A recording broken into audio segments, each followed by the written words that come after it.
রহমতুল্লাহ। সম্মানিত দর্শক, উনি ওনার সন্তানদের 5 লক্ষ টাকা ঋণ করে সৌদি আরবে পাঠাইছিল।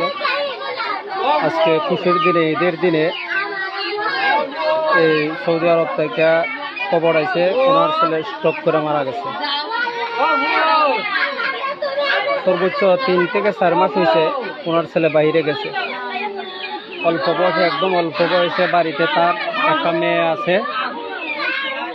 একটা মেয়ে আছে এবং একদম দুর্বল ফ্যামিলি। মানে তার শুধু গড়টা আছে, তার শুধু ঘরটা আছে, আর কিছু নাই। ঋণ করে ওনার সন্তানরা উনি পাঠাইছিল 4 লক্ষ টাকা ঋণ করে।